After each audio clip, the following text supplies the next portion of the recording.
she won first place at Nationals. Derek Foster's hand froze at Boston Logan Executive Terminal. The two 17-year-old black girls before him held charter confirmations and MIT scholarship letters.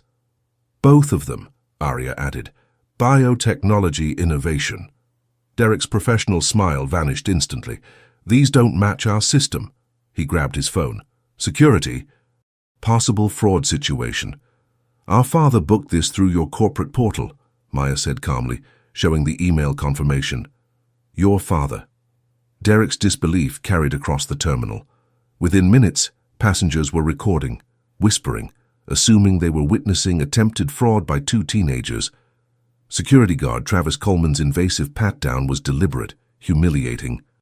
Their belongings dumped on steel tables, documents examined like forgeries. Always extra careful with these types, he announced loudly. At the boarding gate, Nathan Pierce blocked their path. Seats reassigned. You're not boarding. Maya's patience shattered. Her voice was no longer pleading. It was calm, controlled, terrifying. We're calling our father. Everyone froze. Derek stopped mid-gesture. Travis hesitated, because Maya Jordan sounded exactly like someone with real power. As she lifted her phone, the terminal went silent. They'd discriminated against the wrong family. If you believe that no one should ever face discrimination while celebrating their academic achievements, type dignity below. Then comment your country and city. Let's see where people stand against prejudice and racism worldwide. Your participation shows that accountability knows no borders. 3 days earlier, Maya and Arya Jordan had been standing on stage at the Boston Convention Center, holding the first-place trophy from the National STEM Innovation Competition. Their biotechnology project, a revolutionary water purification system using engineered bacteria, had defeated over 300 teams from across the country. The win came with full-ride scholarships to MIT, national recognition, and the attention of several major research institutions. Their father, Marcus Jordan, had watched from the audience with tears streaming down his face. He'd built his aviation empire from nothing, working impossible hours to give his daughters opportunities he'd never had. Seeing them triumph in a field where black women remained drastically underrepresented filled him with pride that transcended words. I'm arranging something special, he told them at the celebration dinner. A proper trip to Miami for the awards gala. You've earned it. The charter through Skyline Executive Aviation had been his way of showing them that their achievements deserved to be celebrated with dignity and luxury.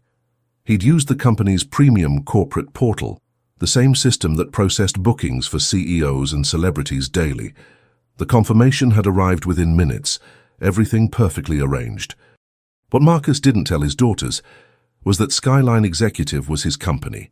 He'd founded it 12 years earlier and had deliberately kept his ownership private, believing that anonymity would allow him to evaluate his company's true culture without the artificial courtesy that came with being recognized as the boss. Now, as Maya and Arya approached Boston Logan's private aviation terminal on Tuesday morning, they carried their Brookstone Preparatory Academy identification cards, their charter confirmation documents, and the quiet confidence of young women who had just proven their brilliance to the entire nation. The terminal itself was stunning: marble floors, designer furniture, hushed conversations among business travelers. Everything about the space whispered exclusivity and sophistication. Other passengers moved through check-in with smooth efficiency, their transactions completed in minutes with professional courtesy. But when Maya and Arya stepped up to Derek Foster's counter, the atmosphere changed immediately. Derek's eyes traveled from their faces to their documentation and back again, his expression shifting from professional neutrality to obvious suspicion. He picked up their charter confirmation as if it might be contaminated, examining it with exaggerated scrutiny that drew attention from other travelers. "Where exactly did you get this confirmation?" he asked, his tone suggesting he already assumed the worst. "Our father arranged the charter last week through your premium corporate portal," Maya explained patiently. "The booking reference is SE8844, and we have the complete email chain showing the transaction." Derek turned to his computer, typing with deliberate slowness. He frowned at the screen, clicked through multiple pages. and then shook his head with what appeared to be satisfaction. "There's a problem with this booking," he announced loudly enough for nearby passengers to hear clearly. "The payment information doesn't match our records." "That's impossible," Arya interjected, pulling out her phone to display their father's confirmation email. "The payment was processed immediately when the booking was made. You can see right here, full payment confirmed, charter aircraft assigned, departure time locked in." But Derek wasn't looking at her phone.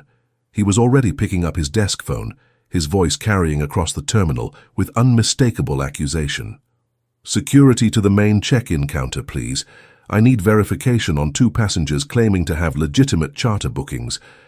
Possible fraud situation requiring immediate attention." The word fraud detonated like a bomb in the quiet terminal. Heads turned, phones emerged. Whispered conversations began. In seconds, Maya and Arya had been transformed from legitimate customers into suspected criminals. All because Derek Foster had looked at 2 black teenagers with expensive charter confirmations and made assumptions based entirely on their appearance. The twins exchanged glances, recognizing a pattern they'd encountered before in various forms. The automatic suspicion, the extra scrutiny, the presumption of illegitimacy. But they'd never experienced it at this level of intensity or public humiliation. "Sir, we're happy to provide any additional verification you need," Maya said carefully, maintaining her composure despite the growing audience. "But our booking is completely legitimate, and we need to make our departure time for an important event in Miami." Derek's expression suggested he didn't believe a single word. He crossed his arms, positioned himself as a physical barrier to their progress, and waited for security to arrive with obvious anticipation. Other passengers were openly staring now, some recording on their phones, others whispering theories about what these teenagers had done to warrant such dramatic security response. The twins could feel dozens of eyes on them, could sense the assumptions being made, could hear the whispered speculation about fraud and attempted theft. This was supposed to be a celebration trip, a reward for their extraordinary achievement, a moment of joy and pride. Instead, it was rapidly becoming a nightmare of systematic discrimination that would ultimately expose something far more troubling than anyone in that terminal could possibly imagine. Travis Coleman arrived within 3 minutes, his imposing physical presence immediately dominating the check-in area. At 6'3" and over 200 pounds, the security guard's approach was designed to intimidate, and he positioned himself uncomfortably close to the twins with obvious intent. "What seems to be the situation here?" he asked Derek, pointedly not addressing Maya and Arya directly. "These 2 are attempting to use charter confirmations that don't match our system records," Derek explained, presenting their documentation as if it were evidence of a crime. "They claim their father booked through our corporate portal, but the payment verification is showing discrepancies that require immediate investigation." Travis examined the confirmations with the same theatrical suspicion Derek had displayed, holding them up to the light and scrutinizing every detail. His body language communicated clearly that he'd already decided the twins were attempting fraud. "I'm going to need both of you to step over here for enhanced security screening procedures," he announced, gesturing toward a separate area away from the main flow of passengers. "This is standard protocol when dealing with documentation irregularities and potential security concerns." "There are no irregularities in our documentation," Maya stated firmly but calmly. "Everything was legitimately booked and confirmed. We're happy to have our father verify the transaction directly with your company representatives. Ma'am, I'm going to need you to cooperate with security procedures immediately," Travis replied, his tone hardening with implicit threat. "Any resistance or non-compliance will be noted in my incident report and may result in additional consequences, including denial of boarding privileges and potential criminal charges." The threat was barely veiled. Comply with discriminatory treatment quietly, or face arrest. Arya looked at her sister, seeing her own mixture of anger and calculation reflected in Maya's eyes. They could make a scene, could demand to speak with supervisors, could insist on their rights as paying customers, but they'd also been taught that displays of emotion from young black women were too often weaponized against them, used to justify even worse treatment or actual arrest. "We'll comply with your screening procedures, Maya said carefully. "But we're also documenting this interaction for potential civil rights complaints." She pulled out her phone to begin recording, but Travis immediately stepped forward with aggressive authority. "Recording of security procedures is prohibited under federal aviation regulations," he declared, though he was completely misrepresenting the actual policies. "Put that device away immediately, or it will be confiscated and you'll face additional security detention." It was a transparent lie designed to eliminate witnesses and prevent documentation of discriminatory treatment. But before Maya could respond, another passenger, a middle-aged white woman, spoke up from the nearby seating area. "That's not accurate," she said clearly. "Passengers have the legal right to record their interactions with airline personnel, as long as they're not interfering with security screening of equipment or procedures. I'm an attorney, and I'm also recording this interaction because what I'm witnessing appears to be systematic discrimination." Travis's face flushed with anger at being contradicted. But he couldn't press the issue without exposing his lie to an even larger audience. Instead, he directed the twins toward the enhanced screening area with barely contained hostility. The pat-down that followed was invasive, humiliating, and deliberately excessive. Travis's hands lingered inappropriately during the search, his movements designed more to intimidate and degrade than to ensure security. Their belongings were dumped unceremoniously onto stainless steel tables, every item examined with exaggerated suspicion. Maya's laptop, containing years of academic work, competition research, and personal documents, was opened without permission. Travis scrolled through her files with no legal authority to conduct such a search, examining her STEM competition presentations and MIT scholarship correspondence as if looking for evidence of criminal activity. "Lot of academic documents here," he commented loudly. "Seems like maybe someone's trying too hard to appear legitimate." The implication was clear and insulting. Their academic achievements were suspicious rather than commendable. Their excellence was something to doubt rather than celebrate. When Travis discovered Arya's prescription allergy medication, clearly labeled with her name, prescribing physician and pharmacy information, he held up the bottle as if he'd found dangerous contraband. "What are these pills?" he demanded.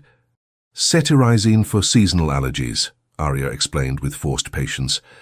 "The prescription information is clearly printed on the bottle, including my name and doctor's contact information." But Travis was already calling for additional security personnel, creating unnecessary drama around completely legal medication. A second security guard arrived, examined the obviously legitimate prescription bottle, and confirmed its authenticity with evident reluctance. The entire enhanced screening process consumed over 40 minutes, time that should have taken less than 5. Their belongings were carelessly repacked, Maya's laptop now sporting new scratches from rough handling, and they were finally cleared to proceed with condescending warnings about cooperating with security personnel in the future. As they collected their belongings and moved away from the checkpoint, Maya noticed the attorney who had spoken up earlier approaching them discreetly. She handed Maya a business card with her contact information. "I'm Catherine Reynolds, civil rights attorney," she said quietly. "What I just witnessed was systematic racial profiling and discriminatory treatment. I've recorded the entire interaction, and if you decide to file complaints, I'd be willing to provide testimony. What's happening to you isn't right, and it's not legal." Maya took the card with genuine gratitude, recognizing that they'd found at least one ally in this hostile environment. But they were now running dangerously behind schedule. Their excitement about the trip had been thoroughly crushed, and they still needed to navigate additional checkpoints before reaching their aircraft. "Thank you," Maya said sincerely. "We may need to take you up on that offer." They hurried toward the next section of the terminal, both twins feeling the weight of dozens of stares following them. Other passengers had witnessed their humiliation, had seen them subjected to treatment that was clearly different from everyone else, had watched as they were publicly degraded and accused. Some faces showed sympathy, others displayed the smug satisfaction of having their unconscious prejudices confirmed. But most showed simple discomfort, the expression of people who recognized injustice but chose to remain silent rather than get involved. The twins had worked their entire lives to reach this moment of achievement and celebration.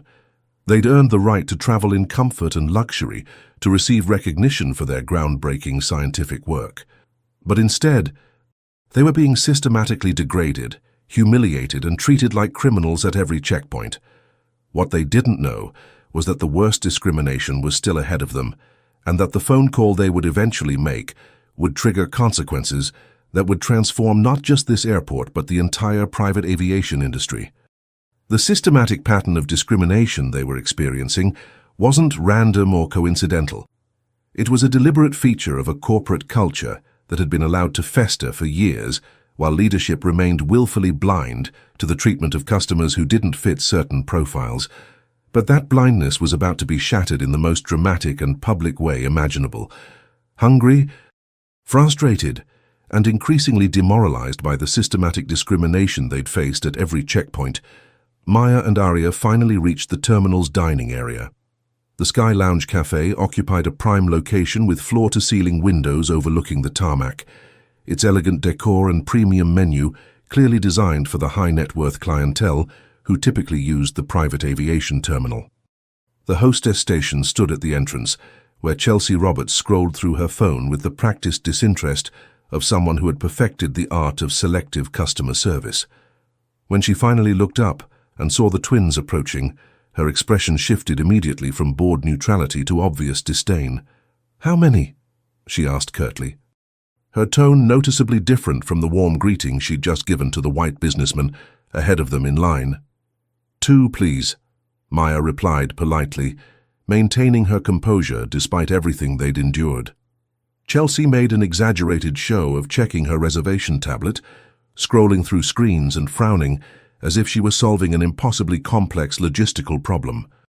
The performance was so theatrical, it would have been comical if it weren't so transparently discriminatory.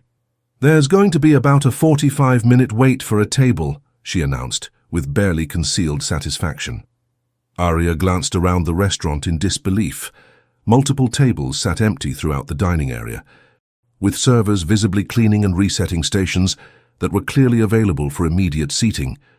The lie was so obvious it didn't even attempt to be convincing. "But there are several open tables right there," Arya pointed out, gesturing toward the clearly vacant seating areas. "And more tables are opening up as other guests finish their meals." "Those are all reserved," Chelsea replied without looking up from her tablet, not bothering to make her deception remotely believable. "Your website specifically states that you don't accept reservations," Maya said, pulling up the restaurant's official page on her phone. "It clearly says that seating is available on a first-come, first-served basis during lunch hours." Chelsea's face flushed with irritation at being caught in such an obvious lie. "Well, the website information is outdated and incorrect. We definitely do take reservations now, and all those tables you see are already spoken for by confirmed reservations." As if the entire scene had been carefully choreographed to maximize humiliation, a white couple walked in directly behind the twins.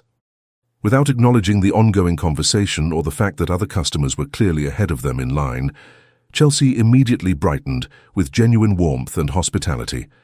"2 for lunch? Perfect timing. Right this way.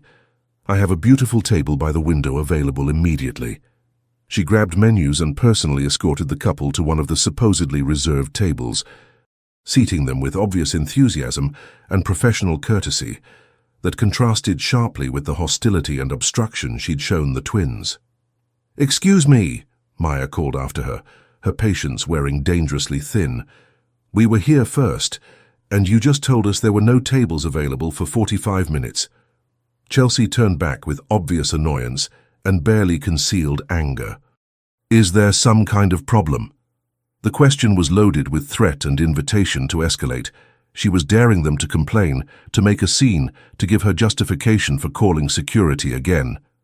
Brandon Mitchell, the restaurant manager, emerged from the back office as if he'd been waiting for exactly this moment. His approach was deliberately intimidating, his body language aggressive, his expression suggesting he'd already decided how this interaction would end.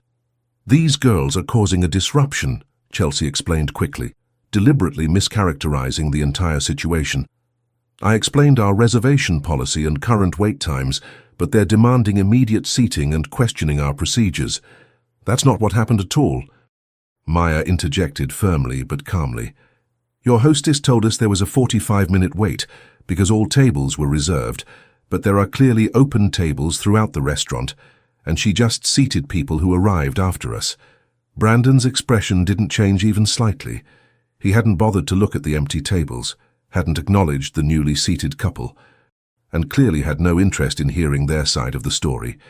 His eyes had been fixed on the twins since he'd arrived, and his posture suggested he'd already made his decision before hearing a single word of explanation.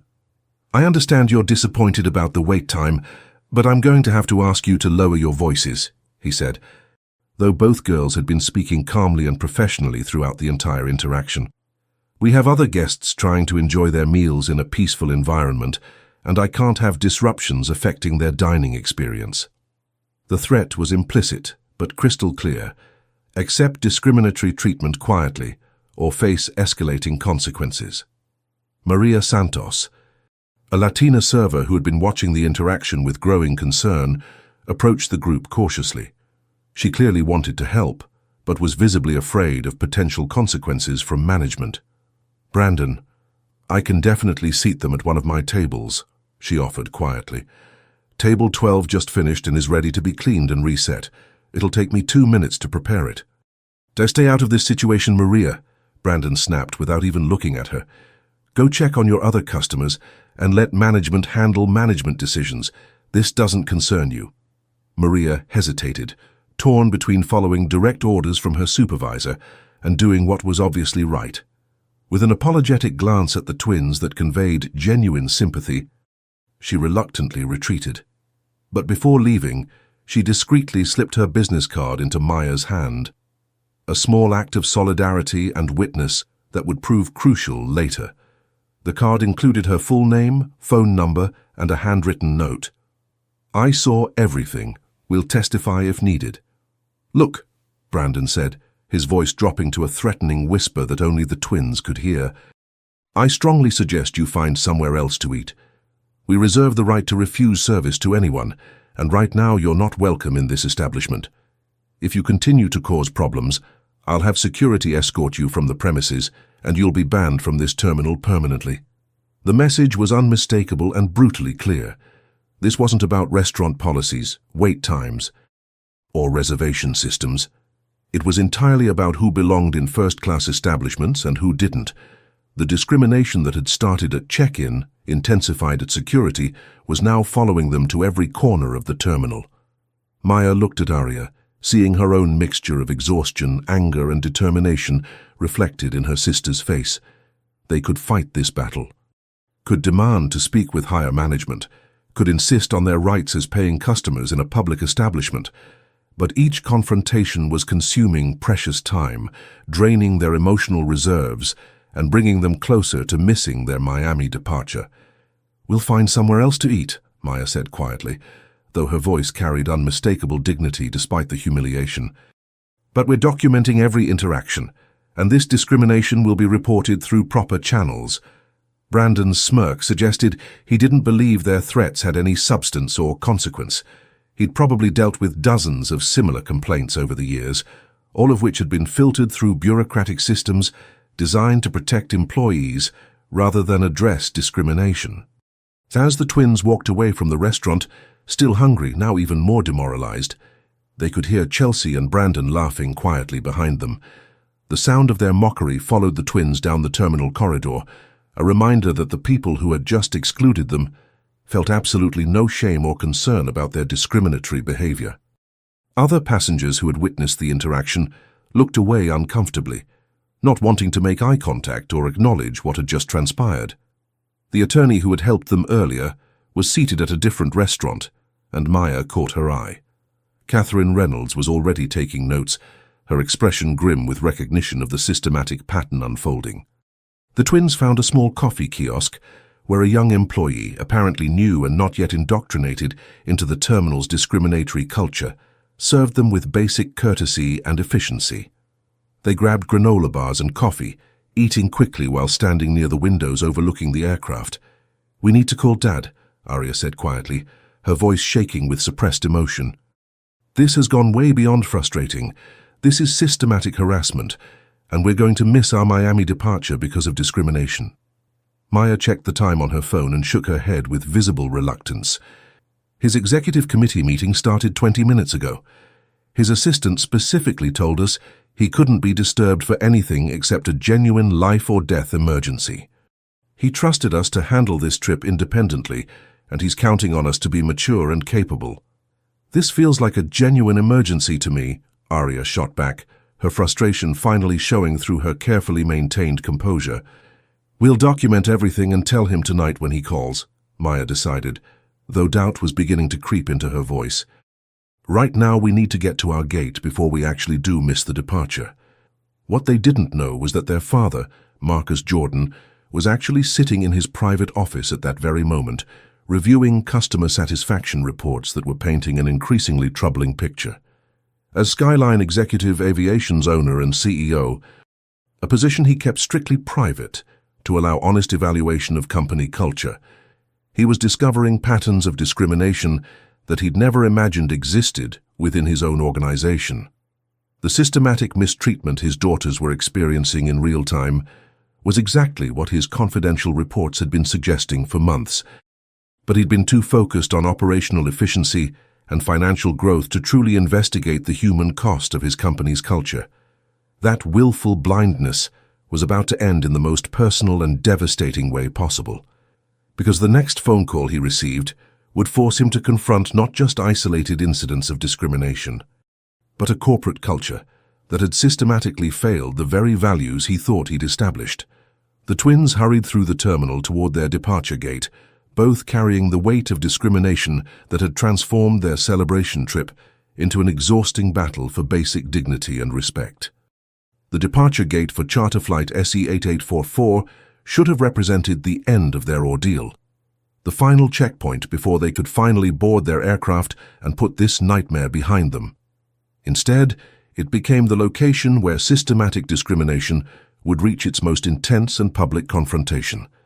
The gate area bustled with pre-boarding activity as Maya and Arya arrived. Other clients were already queuing, chatting casually about business deals and vacation plans, with the easy confidence of people who belonged in this world without question.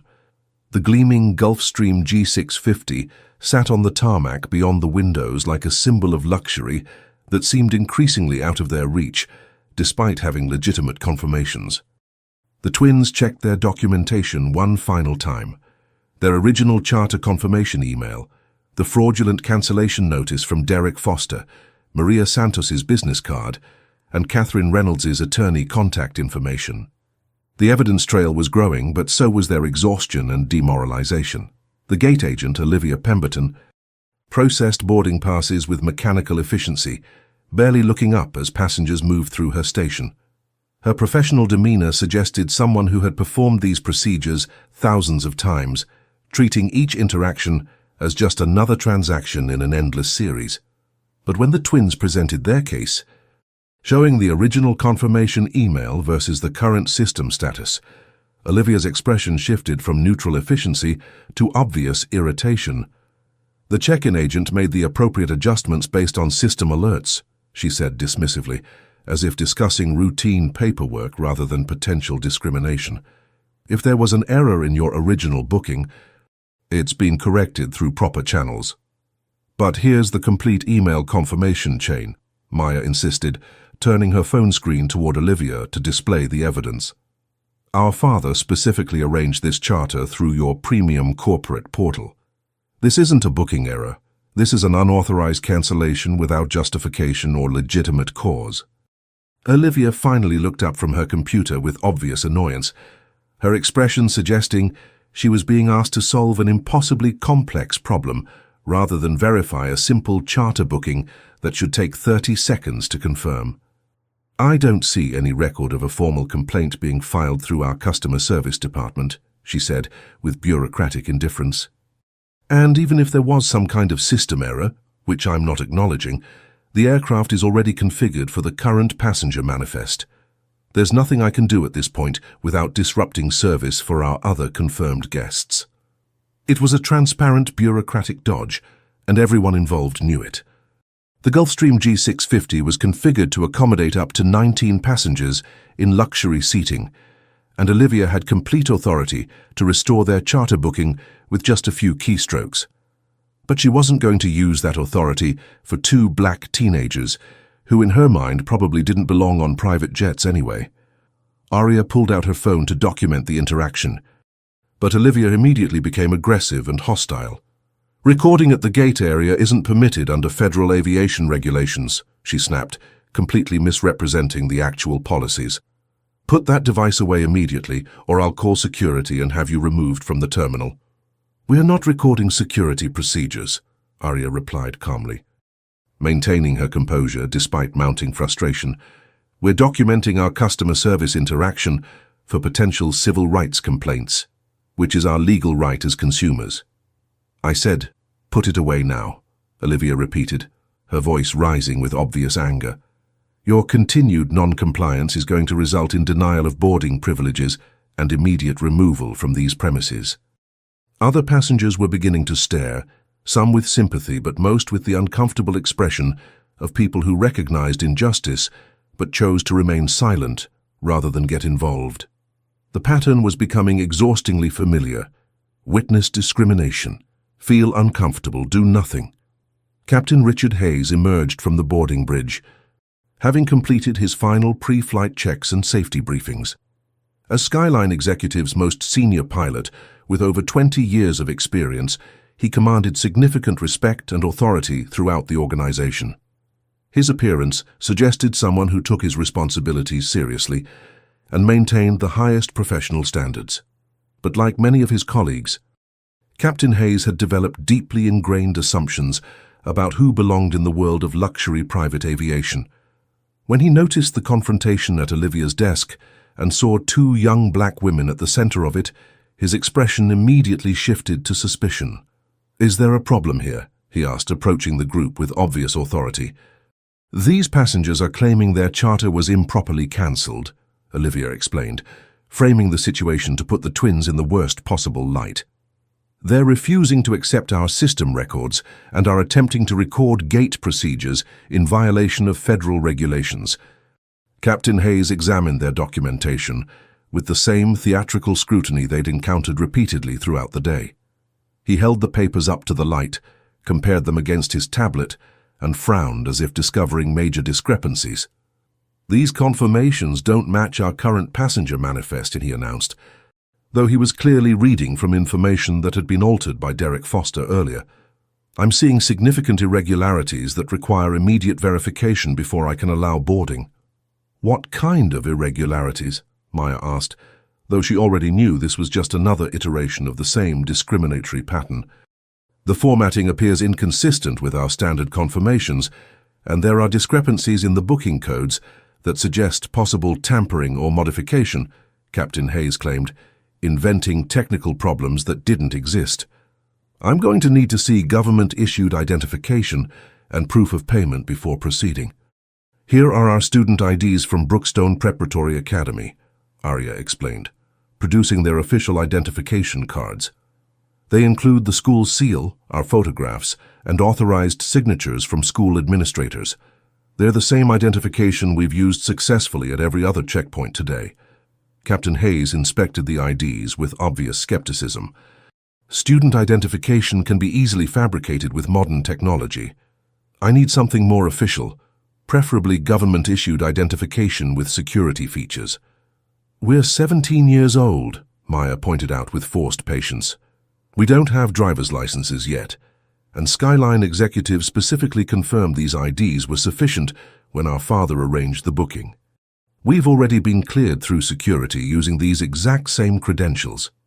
The circular logic was becoming maddening. Every piece of documentation they provided was dismissed as potentially fraudulent, yet when they offered additional verification methods, those were rejected as insufficient. The goal wasn't actually to verify their legitimacy, it was to create insurmountable obstacles that would justify their exclusion. Captain Hayes reached for his radio with obvious drama and self-importance. "Security to departure gate SE 8844, please.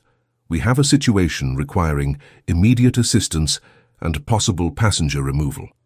The announcement echoed through the gate area, causing nearby passengers to stop their conversations and stare at what appeared to be the apprehension of two teenage criminals. Some pulled out phones to record what they assumed would be an arrest, while others whispered among themselves about security threats and suspicious behavior. "This is discrimination," Arya stated firmly, no longer willing to pretend this was all just unfortunate misunderstandings or administrative errors. "We have legitimate charter confirmations and proper identification. You're preventing us from boarding because we're black teenagers, and you've made assumptions about our ability to afford private aviation services." Captain Hayes's face flushed red with anger at having his motivations called out so directly and publicly. "That's a very serious accusation, young lady. I could have you arrested and permanently banned from this airport for making false claims against airline personnel and disrupting aviation operations." The threat hung in the air like a weapon, designed to intimidate them into silence and compliance. But Maya and Arya had reached their breaking point. They'd been systematically discriminated against at every checkpoint, had their legitimacy questioned repeatedly despite proper documentation, had been subjected to invasive searches and public humiliation, and were now being threatened with arrest for demanding equal treatment. The injustice of it all, being punished for celebrating their academic achievements, being degraded for having the audacity to expect dignity and respect, finally crystallized into absolute moral clarity. They weren't going to accept this treatment anymore. They weren't going to be silent. They weren't going to let discrimination continue unchallenged. Maya pulled out her phone. But this time, she wasn't planning to document the interaction for later complaints. She was planning to make a call that would change everything, not just for them, but for every passenger who had ever faced discrimination in this terminal, in this company, in this industry. "We're calling our father," Maya announced, her voice cutting through the chaos with absolute authority and unwavering confidence. Something fundamental in her tone made everyone present pause. Captain Hayes, who had been gesturing dramatically to arriving security guards, stopped mid-motion. Olivia, who had been typing furiously at her computer, looked up with sudden uncertainty. The security guards, who had been approaching with obvious intent to physically remove the twins, hesitated, because for the first time all day, Maya Jordan sounded exactly like someone who possessed real, substantial, and potentially devastating power. Not the desperate pleading of passengers trying to talk their way out of trouble, but the cold certainty of someone who was about to fundamentally alter the power dynamic. The phone began to ring, and in that moment, everyone in the terminal was about to discover they had systematically discriminated against exactly the wrong family. The phone rang twice before a calm, measured voice answered, a voice that carried the unmistakable authority of someone accustomed to being obeyed immediately by powerful people in positions of significant responsibility. "Maya, sweetheart, tell me what's happening. Take your time." Captain Hayes tried desperately to interrupt and regain control of the rapidly deteriorating situation. "Miss, you cannot make personal phone calls at the gate during active boarding procedures. This is a violation of federal aviation regulations and—" Captain Hayes, the voice from the phone, cut him off with surgical precision and ice-cold authority. "This is Marcus Jordan. You will not interrupt my daughter again, and you will not make any further attempts to intimidate or silence her." The blood drained completely from Captain Hayes's face as the implications of that name hit him like a physical blow. Marcus Jordan wasn't just any concerned parent making empty threats. He was Skyline Executive Aviation's owner and CEO, the man who had founded the company, the person who signed every executive's paycheck and had absolute power to end careers with a single word. Maya and Arya looked at each other in genuine surprise and growing amazement. They had always known their father was successful in the aviation industry, owned some kind of aviation business, but they had never fully understood the true extent of his influence, power, and authority within the private aviation sector. He deliberately kept that information private, wanting them to build their own achievements without the complications that came with being recognized as the CEO's daughters. "Dad?" Arya whispered, her voice filled with shock. "You own Skyline Executive?" "I do, sweetheart. and I'm about to show everyone here exactly what happens when my company systematically discriminates against paying customers. But first, I need you both to tell me everything that's happened today. Every interaction, every employee, every checkpoint. Take your time and give me complete details." Marcus's voice carried across the gate area on speakerphone, and his tone made it clear this wasn't a private family conversation. It was the beginning of a comprehensive investigation that would have far-reaching consequences. Maya took a deep breath and began recounting their experience with methodical precision, her debate team training evident in how she organized the information. She described Derek Foster's immediate suspicion and fraudulent cancellation, Travis Coleman's invasive searches and public humiliation, Chelsea Roberts and Brandon Mitchell's restaurant exclusion, Olivia Pemberton's bureaucratic obstruction, and Captain Hayes's final threats and intimidation. As she spoke, more employees began gathering, some out of curiosity, others because they were beginning to realize they might be implicated in what was rapidly becoming a corporate crisis of unprecedented proportions. "Now," Marcus continued, his voice turning colder, "I want everyone present to understand something clearly. What has happened here today will cost Skyline Executive Aviation everything it has worked to build." The silence was absolute. Security guards stepped back uncertainly. Captain Hayes looked like he was watching his career collapse in real time. Other passengers pressed closer, sensing they were witnessing something historic. "Mr. Jordan," Captain Hayes began, his voice shaking, "I'm sure we can resolve any misunderstandings quickly and professionally. There may have been communication errors or procedural confusion." "Captain Hayes," Marcus interrupted ruthlessly, "there have been no misunderstandings. What occurred here is systematic, deliberate, documented racial discrimination against my daughters by multiple employees. They have been harassed, humiliated, and threatened with arrest for attempting to use a charter service that was legitimately purchased and properly confirmed." Derek Foster appeared at the gate, his face pale with growing panic. "Mr. Jordan, if there were any processing errors today, I assure you they will be corrected immediately. We can get your daughters on their way without further delays." "Mr. Foster," Marcus replied with barely controlled fury, "you personally told my daughters that their charter didn't match system records. You cancelled their legitimate booking without justification, created a fraud investigation around proper documentation, and suggested they find alternative transportation.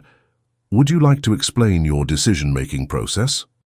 Derek's mouth opened and closed without sound. Every discriminatory action he'd taken was being quoted back to him verbatim, apparently from detailed records maintained throughout the day. Travis Coleman arrived next, understanding dawning on his face as he realized the magnitude of what was unfolding. "Sir, all security procedures were conducted according to standard protocols."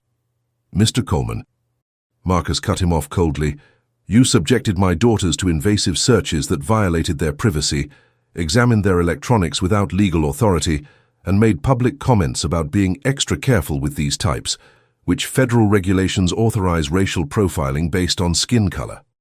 The question hung unanswered because everyone knew no such regulations existed. Brandon Mitchell and Chelsea Roberts from the Sky Lounge Cafe had also arrived, both looking increasingly panicked. "Mr. Jordan, if there were service issues at our establishment, they will be addressed through proper complaint resolution." "Mr. Mitchell," Marcus's voice was openly hostile now, "you personally told my daughters they weren't welcome in your establishment, seated other customers ahead of them despite earlier arrival, and threatened them with security escort when they questioned obvious discrimination. This wasn't a service issue. This was systematic exclusion based on race." As each employee was confronted with evidence of their discriminatory behavior, the scope of what had occurred became increasingly clear. This wasn't isolated incidents or unfortunate misunderstandings. It was coordinated discrimination, accepted as normal procedure. Furthermore, Marcus continued relentlessly, "I have spent the last hour reviewing security footage, customer service records, and employee communications. What I've discovered is that this systematic discrimination wasn't an aberration. It was entirely consistent with how this company has been treating minority customers for years." The words detonated like nuclear bombs. Marcus wasn't just angry about his daughter's treatment. He was acknowledging their experience had exposed corporate culture that had systematically failed principles he thought he'd established. "Maya, Arya," Marcus said, his voice softening when addressing his daughters, "I need you to stay exactly where you are and continue documenting everything. Don't move, don't accept any offers or compromises, and keep recording. I'm implementing Emergency Protocol Alpha immediately." "What's Protocol Alpha, Dad?" Arya asked. "You'll understand in 2 minutes," Marcus replied with grim satisfaction. "And every person who treated you like criminals today is about to learn why keeping my ownership private was the biggest mistake they could possibly make." Throughout the terminal, departure boards began flickering with updates that would send shockwaves through the private aviation industry. Charter after charter, flight after flight, began showing the same unprecedented status. "Delayed. Operational review required." "What's happening to the flights?" someone asked with alarm. Marcus's voice carried grim satisfaction. "Emergency Protocol Alpha means every Skyline executive aircraft currently on tarmac, at gates, or preparing for departure is being immediately grounded pending comprehensive investigation into discriminatory practices. No Skyline executive aircraft will move until I am personally satisfied this company deserves to operate." The magnitude left everyone speechless. Logan Cartwright, who moments before had been aggressively confronting teenagers, now looked like he was facing professional execution. "Sir," Captain Hayes said carefully, "surely this is extreme overreaction to customer service miscommunications. Grounding our entire fleet will cost millions and strand hundreds of clients." "Captain Hayes," Marcus replied with deadly calm, "there have been no miscommunications. What occurred is systematic racial discrimination captured on security cameras, witnessed by dozens and documented by my daughters in real time. This represents behavior festering within my company for years, while I trusted others to maintain standards I thought I'd established." The implications were staggering. Marcus wasn't just responding to his daughter's treatment. He was acknowledging their experience revealed systemic problems, demanding comprehensive investigation and radical transformation. Other clients were now openly recording, live streaming the confrontation as word spread through social media. The hashtag Wara Skyline Executive Discrimination was already trending as the story spread beyond the terminal. Within hours, Miami Executive Airport had transformed into the epicenter of a national conversation about discrimination in aviation. News crews, civil rights advocates, and federal investigators descended as the story of two STEM champions being systematically discriminated against by their father's own company captured headlines nationwide.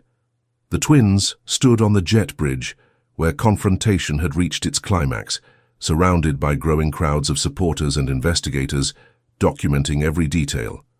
Victor arrived at Boston Logan within 90 minutes, accompanied by civil rights attorneys, corporate investigators, federal compliance experts, and public relations specialists who immediately began documenting the systematic discrimination and implementing comprehensive reforms.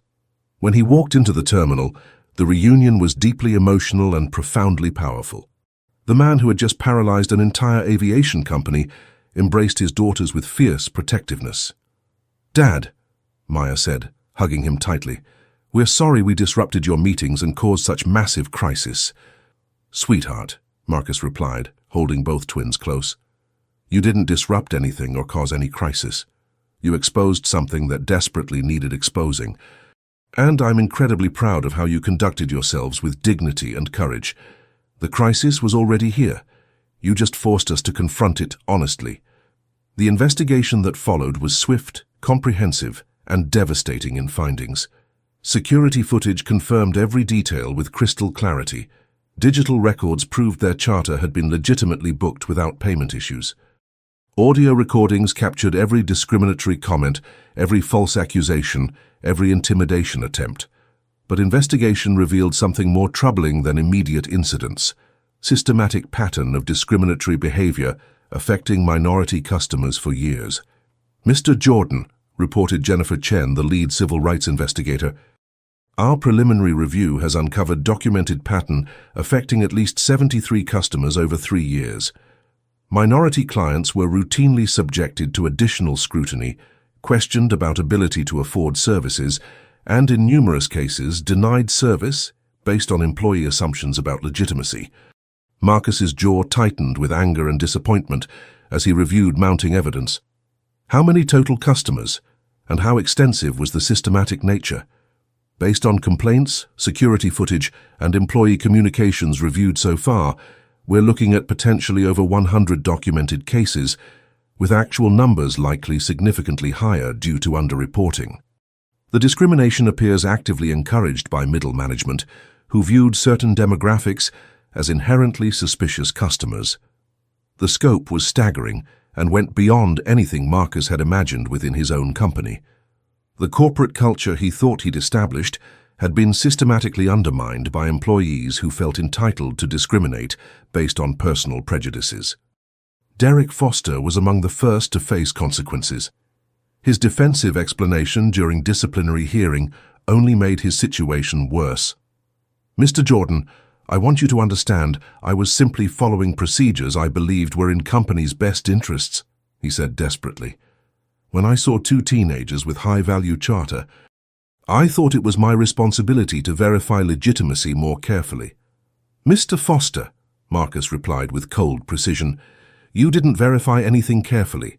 You made assumptions based entirely on their race and age, cancelled their legitimate charter without justification, and when confronted with evidence, you suggested they should be grateful for commercial options. That wasn't following procedures. That was implementing personal prejudices as company policy." Travis Coleman's disciplinary hearing was equally damning. His attempts to justify invasive searches and discriminatory treatment fell apart under scrutiny. "Sir, enhanced security screening is sometimes necessary when dealing with unusual situations," he claimed weakly. "Mr. Coleman," Marcus responded, "what was suspicious about two well-dressed honor students with proper identification and legitimate confirmations? What behavior justified invasive searches, examination of personal electronics, and public commentary about being extra careful with these types? The only unusual thing was your decision to treat them differently based on appearance." Captain Hayes's hearing revealed depth of institutional bias. His defense was perhaps most revealing. "Mr. Jordan, in my 20 years with this company, I've always tried to maintain highest standards of safety and security. Sometimes that requires difficult judgment calls about passenger legitimacy," he said, believing this justified his actions. "Captain Hayes," Marcus replied with barely controlled fury, "you made no judgment calls about legitimacy. You participated in systematic harassment, created false security alerts to justify discrimination, and threatened them with arrest for questioning unprofessional behavior. Your 20 years apparently taught you nothing about treating all customers with equal dignity." But perhaps most disappointing hearing involved Vanessa Crawford, the black supervisor, whose betrayal had been particularly painful for twins. "Mr. Jordan," she said during her hearing, "I've worked incredibly hard to reach my position in this company, and I've always tried to maintain professional standards and avoid any appearance of favoritism." "Ms. Crawford," Marcus replied with profound sadness, "you didn't avoid favoritism. You implemented systematic discrimination against people who looked like you to protect your position within a biased system. Instead of using authority to ensure equal treatment, you became complicit in perpetuating prejudices that undoubtedly affected your own career advancement. The consequences were swift and decisive. But Marcus's response went far beyond individual punishment. He was implementing comprehensive transformation that would fundamentally restructure how the company operated. 6 terminations were announced within 48 hours. Derek Foster, Travis Coleman, Brandon Mitchell, Chelsea Roberts, Olivia Pemberton, and Nathan Pierce all lost their positions immediately. Captain Hayes was suspended pending additional investigation. Vanessa Crawford was demoted and required to complete extensive civil rights training before consideration for future advancement. But Marcus knew personnel changes alone wouldn't address systemic problems. Real transformation required fundamental reconstruction of corporate culture, employee training, accountability mechanisms, and leadership commitment to civil rights principles. This company will be rebuilt from the ground up, Marcus announced at emergency board meeting. We will implement the most comprehensive anti-discrimination program in private aviation, and we will demonstrate that treating all customers with dignity isn't just morally right. It's essential to business success. The board members, some of whom had been resistant to such extensive reforms, found themselves with no choice but to support Marcus's vision completely. The Accountability and Justice Council that Marcus created was meeting in Skyline Executive's renovated training facility 3 months after the incident. 25 diverse members tasked with redesigning the company's approach to customer service, employee relations, and corporate responsibility filled the conference room. The council included civil rights experts, customer service specialists, former discrimination victims, community leaders, and, most surprisingly, several employees who had discriminated against the twins. Derek Foster sat uncomfortably at the polished table, listening as Maria Santos described the psychological impact of workplace discrimination on employees who witnessed it, but felt powerless to intervene. Every time I saw Brandon make racist comments about customers or watched colleagues treat minority clients differently, I felt like I was dying inside, Maria explained with painful honesty. But I desperately needed my job to support my family, and I was terrified of consequences if I spoke up. So I stayed quiet, hated myself for cowardice, and became complicit in a system I knew was fundamentally wrong. Derek shifted uncomfortably as her words hit home. 3 months of intensive workshops, sensitivity training, and victim impact testimonials had forced him to confront patterns in behavior he'd previously rationalized as normal business practices. I never thought of myself as racist, Derek admitted during one difficult session. I convinced myself I was just doing my job professionally and following verification procedures. But listening to these stories, I realized I was creating different standards for different people, based entirely on assumptions I didn't even consciously acknowledge. Travis Coleman's transformation had been even more dramatic. The security agent who had subjected twins to invasive searches was now working directly with federal authorities and civil rights organizations to identify and eliminate patterns of discriminatory profiling in airport security procedures nationwide. I convinced myself that enhanced screening of certain passengers was keeping everyone safer, he said during a recorded interview that would become part of comprehensive training materials. But when I honestly examined my decision-making and data on actual security threats, I realized I was screening people based on stereotypes, not legitimate security indicators. I was making everyone less safe by wasting time on discriminatory practices instead of focusing on real concerns. The most profound transformation had occurred in Vanessa Crawford. Her journey toward understanding and accountability had been most difficult and emotionally challenging of all employees involved. Her breakthrough came during intense council session when young black flight attendant described being told by supervisor to modify her natural hairstyle because it might make customers uncomfortable or appear unprofessional. I said those exact words to new employee 18 months ago, Vanessa admitted, her voice breaking with emotion. I told myself I was helping her succeed in corporate world and preparing her for business realities, but I was actually perpetuating the same discriminatory system that had forced me to deny parts of my own identity to be accepted and advance professionally. The council's work was producing measurable results throughout the company and broader industry. Skyline Executive had implemented the most comprehensive anti-discrimination program in private aviation, with mandatory training that went beyond superficial diversity exercises to address unconscious bias, bystander intervention techniques, and systematic institutional change. An anonymous reporting system allowed both customers and employees to flag concerning interactions without fear of retaliation. Most importantly, reports were taken seriously and investigated thoroughly, with real consequences for verified discrimination and meaningful support for those who experienced or witnessed it. The company had also made fundamental structural changes. Hiring and promotion practices were completely redesigned to reduce bias and ensure equal opportunity. Customer satisfaction metrics were carefully adjusted to ensure they didn't inadvertently penalize employees for enforcing policies equally across demographics. Upper management compensation was now partially tied to diversity and inclusion metrics, creating direct financial incentives for executives to take anti-discrimination efforts seriously. Financial analysts had initially predicted disaster, with some forecasting Skyline executive would lose up to 30% market value as it diverted resources to social justice initiatives. Preston Harrington, a former board member forced to resign after attempting to cover up discrimination, had been particularly vocal in predicting inevitable downfall. But something remarkable happened instead. After initial adjustment period and some customer turnover, customer satisfaction scores began rising dramatically across all demographic groups. Employee retention improved significantly as staff reported feeling more valued, respected, and proud of workplace environment. The anticipated mass exodus of business customers never materialized.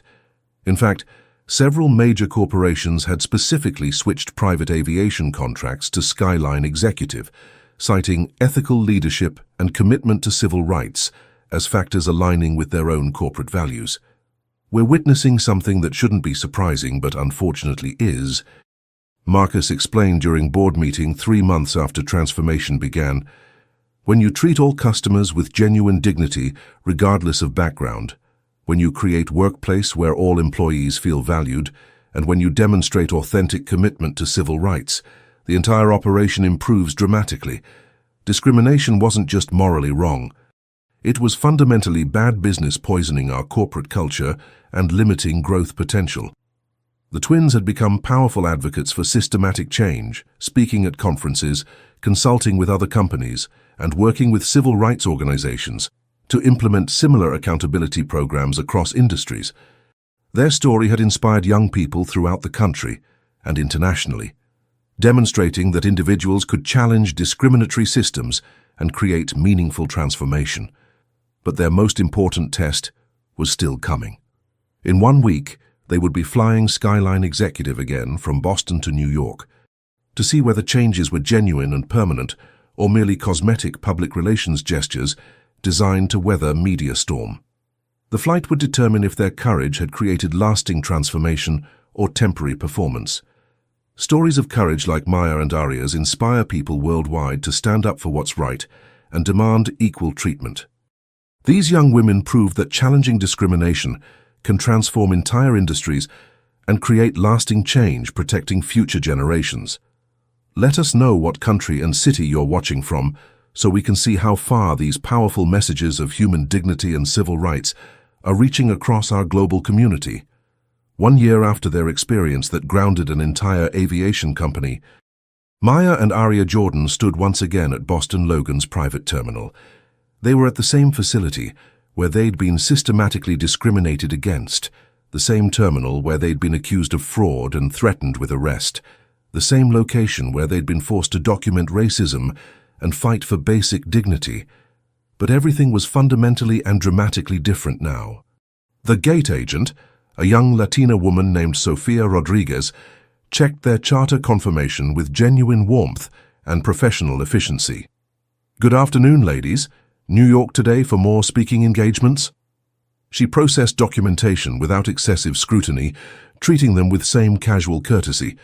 She showed every customer regardless of appearance or background. "Yes," Maya replied, still slightly amazed that this ordinary interaction, completely unremarkable to most travelers, represented such profound transformation from their previous devastating experience. They moved through security with minimal delay and appropriate professionalism. The screening process was thorough but respectful, conducted by agents who treated them as valued customers rather than potential criminals. Their belongings were handled carefully, privacy was respected, and documentation was processed efficiently without discriminatory questioning or invasive searches. At the Sky Lounge Cafe, where they'd previously been denied service and excluded based on race, they were seated immediately by hostess, who apologized for brief delay while their preferred table was cleaned and prepared. Service was attentive and professional, with staff treating them as welcome guests rather than unwanted intruders.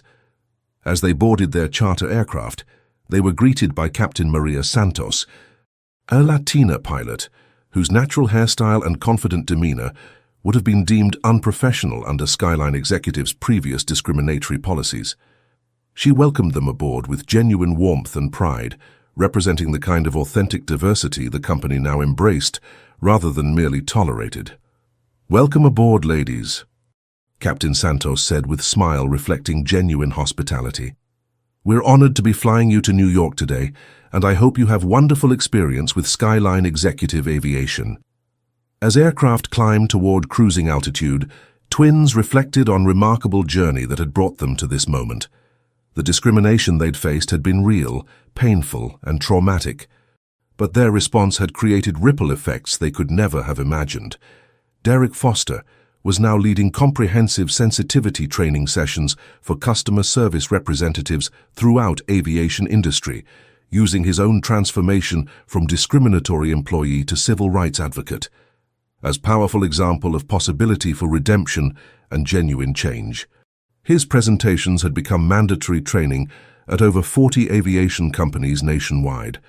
Travis Coleman had become federal consultant, specializing in eliminating discriminatory profiling in airport security procedures, working with Transportation Security Administration to develop new protocols that protected both security and civil rights. His expertise in recognizing patterns he had once perpetrated made him uniquely qualified to help prevent future incidents. Captain Hayes had left aviation industry entirely and enrolled in master's program in social work and conflict resolution. His experience of being held accountable for discriminatory actions had led to profound personal transformation, and he was now dedicated to helping other people examine unconscious biases and develop more inclusive perspectives. Vanessa Crawford had been promoted to Director of Diversity and Inclusion for all Skyline executive operations, leading companies' transformation efforts with passion and commitment of someone who understood both damage discrimination could cause and profound importance of creating genuinely inclusive environments. Her journey from enabler of discrimination to champion of civil rights had made her one of most respected voices in corporate diversity initiatives. Even Brandon Mitchell had undergone significant personal and professional transformation. The restaurant chain had implemented Skyline Executive's anti-discrimination model across all locations, with Brandon serving as case study in comprehensive training programs about importance of equal treatment and inclusive hospitality. But changes extended far beyond individual transformation and corporate policy adjustments. The aviation industry as a whole had been forced to confront treatment of minority customers in ways that would have been unimaginable before Twins' experience. Congressional hearings had led to new federal regulations requiring transparent reporting of discrimination complaints and standardized training for all aviation industry employees. Other airlines and private aviation companies had implemented their own accountability measures, though none as comprehensive or effective as Skyline Executive's groundbreaking program. The Twins had testified before Congress, spoken at major universities, and worked with civil rights organizations to expand their anti-discrimination model to other industries, including hospitality, retail, healthcare, and financial services. Their story had become catalyst for broader conversations about institutional racism and power of individual action to create systematic social change. As their flight approached LaGuardia Airport, Maya opened her laptop to review notes for next day's presentation at Columbia Law School, where she was now sophomore after deferring admission by year to work full-time on civil rights advocacy. Aria was studying international business and corporate ethics at Yale, focusing academic work on developing sustainable approaches to diversity and inclusion in global corporations. "Ladies and gentlemen, we're beginning final descent into New York," came Captain Santos's voice over intercom. "On behalf of entire crew, thank you for choosing Skyline Executive Aviation. We know you have many options in private aviation, and we're honored that you trusted us to provide not just safe and comfortable transportation, but service that honors dignity and worth of every passenger who flies with us." The words were more than corporate marketing script. They represented fundamental shift in how company understood its mission and responsibilities. As they deplaned at LaGuardia, The twins were approached by a young black girl, perhaps 9 years old, traveling with her family to visit colleges with her older sister. "Are you the twins who changed the airplane company?" she asked with innocent directness only children possess. Maya knelt to child's eye level, remembering her own feelings of vulnerability and determination exactly 1 year earlier. "We're Maya and Aria." "What's your name, sweetheart?" "I'm Zoe.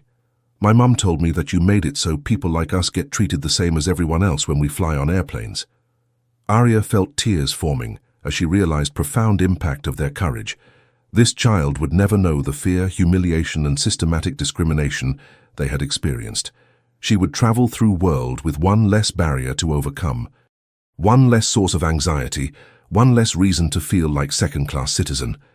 "That's exactly right, Zoe," Maya said gently but firmly. "And you know what's most important?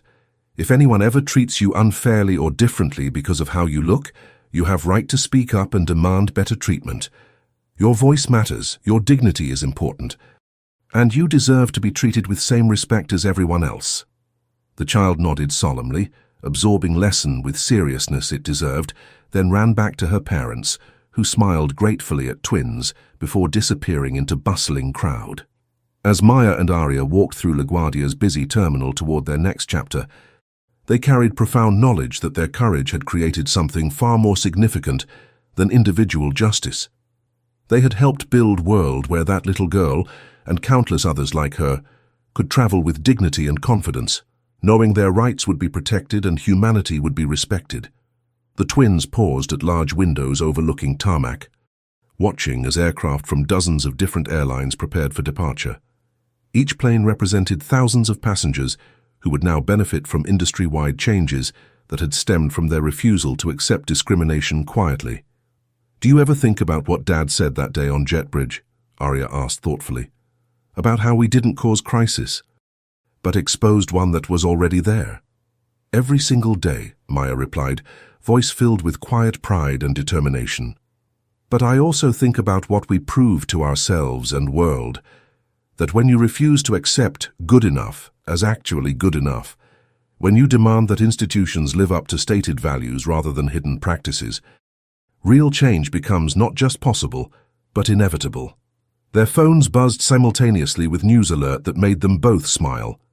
Federal Aviation Administration announces comprehensive anti-discrimination training requirements for all commercial and private aviation employees nationwide, based on groundbreaking Skyline executive model developed after Jordan incident. Aria grinned at her sister. "Looks like our work is having even bigger impact than we realized." "It always does when you're fighting for something bigger than yourself," Maya agreed. "Every generation has to choose whether to accept world as it currently exists or fight courageously for world as it should be." As they descended into subway system, joining incredibly diverse crowd of New Yorkers heading home after another day of work and dreams, they carried unshakable knowledge that individual courage, when combined with institutional accountability and systematic change, could create transformation lasting far beyond any single story or personal victory. The twins had begun their journey as passengers denied boarding due to racial discrimination. They were ending it as recognized leaders who had helped construct more just and equitable society. One policy change, one training program, one transformed heart and mind at a time. Their father had been absolutely right about transformation requiring fire and struggle. But they had learned something even more important. When you refuse to be consumed by that fire, when you stand firm in dignity and fight strategically for justice, you can use that very fire to forge something stronger, more beautiful, and more equitable than what existed before. The phone call that grounded an entire airline had ultimately elevated entire industry to higher standards. The discrimination intended to diminish them had instead amplified their voices across world. The system that tried to exclude them had been fundamentally transformed to protect future generations. And in conference rooms and training centers across America and around world, in airports and boardrooms and courthouses, people were still learning the powerful lesson Maya and Aria Jordan had taught through courage, that human dignity is never negotiable, that justice is never optional, and that meaningful change is always possible when people have moral courage to demand both equality and accountability. The transformation of Skyline Executive Aviation was complete, but broader work of creating just society continued with renewed energy and hope. Because in a world where discrimination still existed in countless forms, there would always be more systems to challenge, more barriers to overcome, more victories to achieve, and more young people to inspire with knowledge that their voices mattered, and courage could change world. And somewhere at Boston Logan Executive Terminal, at very gate where two teenagers had once been denied boarding because of skin color, passengers of all backgrounds were now boarding flights with dignity, respect, and equal treatment every human being deserved. The living, breathing legacy of two young women who had refused to accept anything less than justice. The Skyline executive jets that had once been symbols of exclusion had become symbols of inclusion, equality, and transformative power of moral courage. Every flight carried not just passengers to destinations, but promised that arc of justice, when pulled by determined hands and courageous hearts, truly does bend toward equality and human dignity for all. 3 years after grounding an entire aviation company, Maya Jordan stood at podium in United States Capitol building, addressing joint session of Congress about proposed nationwide anti-discrimination legislation that would extend Skyline Executive's model to all transportation sectors. "Honorable members of Congress," she began, her voice carrying same calm authority that had stopped discrimination in its tracks years earlier. "I stand before you not as victim, but as witness to power of systematic accountability and transformative justice." The gallery was packed with civil rights leaders, industry executives, and families who had experienced discrimination across various sectors. Aria sat in front row, supporting her sister as she had throughout their journey from discriminated teenagers to nationally recognized advocates.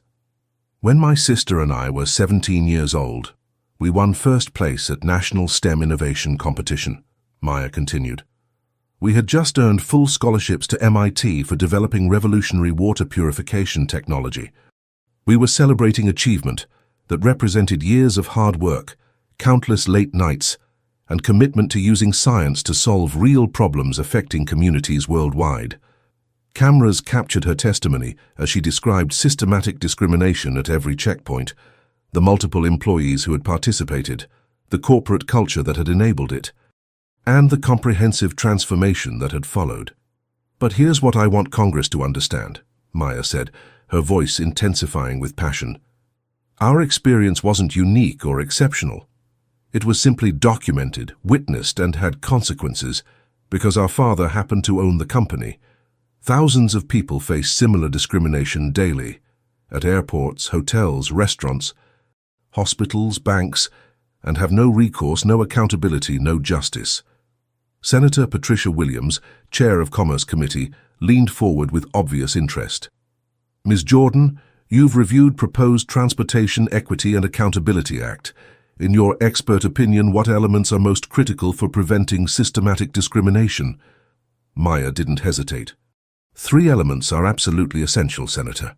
First, mandatory comprehensive training that goes beyond superficial diversity workshops to address unconscious bias, bystander intervention, and institutional accountability. Second, anonymous reporting systems with real teeth. Complaints must be investigated thoroughly by independent bodies, not internal departments protecting their own. Third, financial consequences tied to discrimination metrics, creating direct incentives for leadership to take civil rights seriously." Representative Marcus Thompson from Massachusetts, Maya and Aria's home state representative, posed the next question. "Your father's response was to ground his entire fleet pending investigation. Should all transportation companies be required to implement similar emergency protocols when systematic discrimination is discovered?" "Absolutely," Maya responded firmly. "Emergency protocols send unmistakable message that discrimination is unacceptable and will not be tolerated under any circumstances. When companies face immediate operational consequences for civil rights violations, they take prevention seriously. When discrimination only results in settlements paid quietly after years of litigation, nothing changes." The testimony continued for 2 hours, with Maya fielding questions about implementation costs, potential economic impacts, enforcement mechanisms, and constitutional considerations. Her responses were precise, well-researched, and grounded in both personal experience and 3 years of working directly with civil rights organizations and transportation companies implementing similar reforms. When testimony concluded, standing ovation filled chamber, rare bipartisan moment in polarized political environment. The proposed legislation had strong support from both parties, driven largely by public pressure and undeniable evidence that Skyline Executive's model worked. Outside Capitol Building, Maya and Aria were surrounded by reporters seeking comments and reactions. Ms. Jordan, critics argue that your proposed regulations will increase costs and reduce efficiency in transportation sector, one reporter called out. How do you respond? Maya smiled. Having anticipated this question, I respond with data. Skyline Executive Aviation has seen customer satisfaction increase by 42%, employee retention improve by 38%, and revenue grow by 27% since implementing comprehensive anti-discrimination reforms. Treating all customers with dignity isn't expensive burden. It's smart business that improves every metric that matters. What message do you have for young people facing discrimination? Another reporter asked. Aria stepped forward to answer this one. Document everything. Find allies. Speak up. Don't accept degrading treatment as normal or inevitable.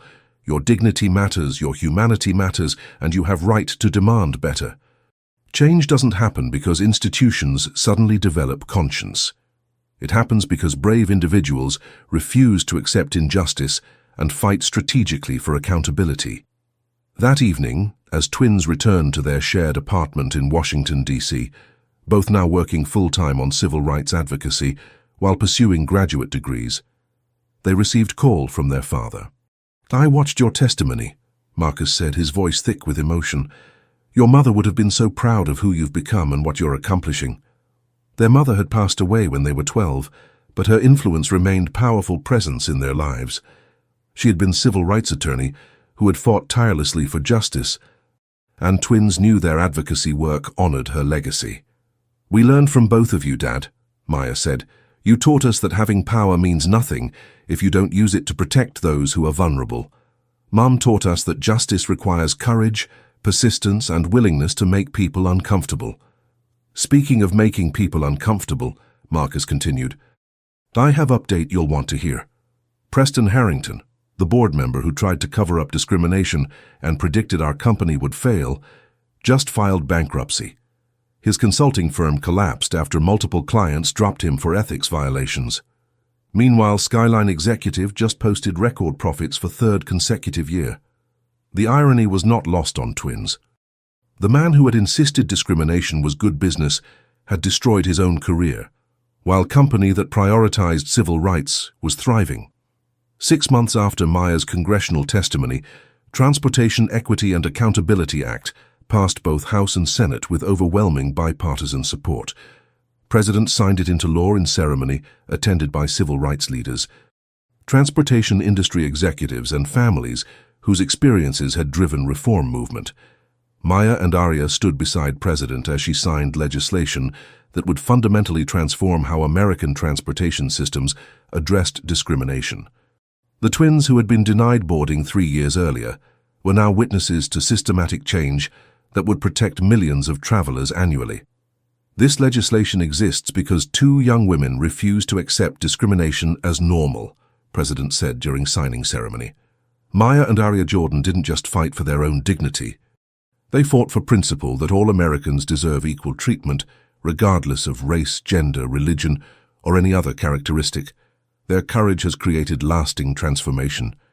The law required all transportation companies, airlines, trains, buses, taxis, ride-sharing services, to implement comprehensive anti-discrimination training, establish independent complaint review processes, and face significant financial penalties for verified civil rights violations. It was most comprehensive civil rights legislation in transportation sector since Civil Rights Act of 1964. But implementation challenges were significant. Many companies resisted additional costs and regulatory oversight. Industry lobbying groups claimed regulations would destroy competitiveness and burden small operators with impossible compliance requirements. The twins found themselves on front lines of implementation battles, working with Department of Transportation to develop practical guidelines, testifying at state hearings about regional implementation, and consulting directly with transportation companies struggling to transform their cultures. One particularly contentious implementation battle occurred in Texas, where major airline was fighting regulations in federal court, claiming they violated states' rights and imposed unconstitutional burdens on private business. Maya testified as expert witness in trial that would determine whether federal government could mandate anti-discrimination programs for private transportation companies. The courtroom was packed with interested parties on both sides, civil rights advocates supporting enforcement, industry groups opposing it, defense attorney representing airline challenging regulations, cross-examined Maya aggressively.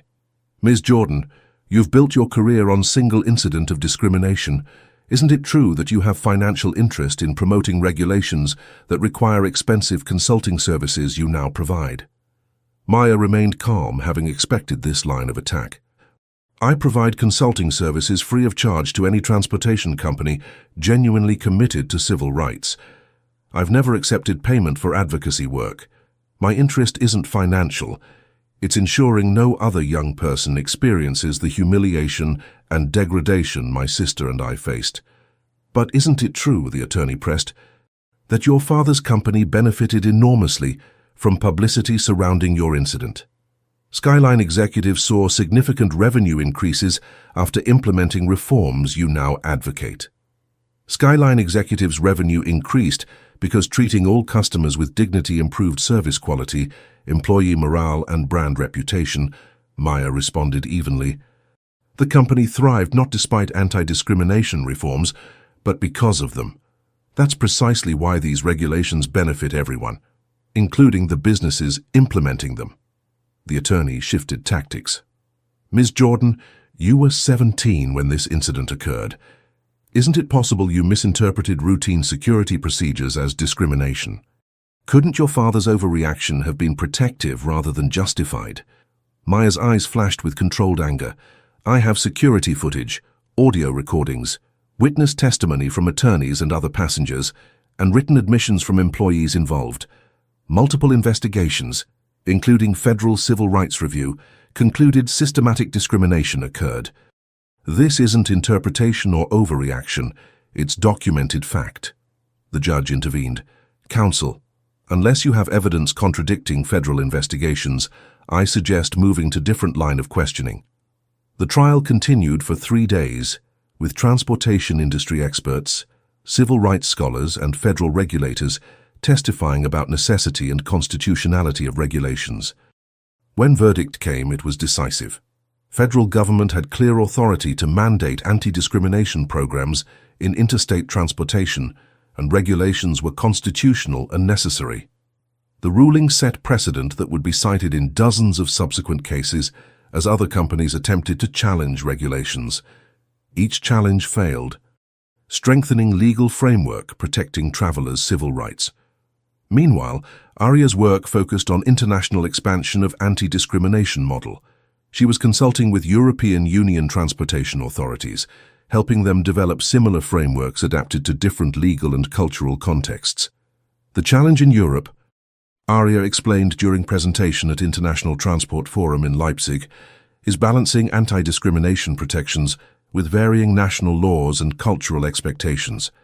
But core principle remains universal. Every passenger deserves dignity and respect regardless of background. Her work had taken her to 15 countries over past year, meeting with transportation ministers, civil rights organizations, and industry leaders. The model was being adapted and implemented worldwide, creating global movement toward more equitable transportation systems. Back in United States, impact was measurable and significant. Department of Transportation's first annual report on discrimination complaints showed 43% decrease in verified incidents across all transportation sectors. Anonymous reporting systems were identifying problems earlier, allowing intervention before situations escalated. Training programs were changing employee behavior and attitudes. But challenges remained. Some companies were implementing superficial compliance, checking boxes without genuine cultural change. Others were finding loopholes, technically meeting requirements while maintaining discriminatory practices. The twins worked with enforcement agencies to identify these problems and strengthen regulations. One evening, as Maya reviewed discrimination complaint data from recent quarter, she noticed troubling pattern. One major airline had 0 reported incidents, despite serving millions of passengers annually. Either they had achieved perfect anti-discrimination record, highly unlikely, or their reporting system was fundamentally broken. She flagged concern to Department of Transportation investigators, who launched surprise audit of airlines' compliance systems. Investigation revealed reporting mechanism was deliberately designed to be difficult to access. Complaints were being dismissed without investigation, and employees who reported discrimination were facing subtle retaliation. The airline faced massive fines. $15 million for compliance violations. More importantly, they were required to completely redesign their anti-discrimination systems under federal supervision, with quarterly audits for 3 years. This is why enforcement matters, Maya explained at press conference following settlement announcement. Companies that try to game system must face real consequences. Civil rights compliance can't be optional or performative. It must be genuine, systematic, and continuously monitored. The case sent clear message throughout transportation industry. Superficial compliance wouldn't be tolerated. Companies began taking regulations more seriously, investing in meaningful cultural change rather than minimal box checking. As twins' advocacy work expanded, they never forgot why they'd started this journey. It wasn't about becoming famous or powerful. It was about ensuring no young person would experience humiliation they'd faced simply for celebrating their achievements while being black. Every victory, every law passed, every company reformed, every discriminatory employee held accountable, represented protection for travelers who would never know their names but would benefit from their courage. Their mother's legacy lived through them, their father's principles guided them, and their own experience drove them to fight tirelessly for a world where dignity wasn't privilege for some, but guaranteed right for all. The work was far from complete, but the foundation had been laid. Systematic accountability was replacing systematic discrimination. Corporate cultures were transforming. Future generations would travel through a world with fewer barriers, less fear and more dignity. 5 years after grounding an entire airline, Maya and Aria Jordan returned to Boston Logan Executive Terminal for ceremony, dedicating newly renovated Civil Rights Compliance Center, a state-of-the-art facility where all Skyline executive employees would receive ongoing anti-discrimination training. The terminal had been completely transformed. Where once had been atmosphere of casual exclusion, there was now visible commitment to inclusion. Diverse staff members wore badges reading "Dignity for all passengers." Multilingual signs explained passenger rights. Anonymous reporting kiosks were prominently displayed throughout terminal. Marcus Jordan stood at podium before assembled crowd of employees, civil rights leaders, government officials, and media representatives. His daughters sat in front row, watching their father speak about journey that had begun with his own willful blindness and ended with comprehensive transformation. 5 years ago, I thought I had built successful company, Marcus began, his voice carrying emotion.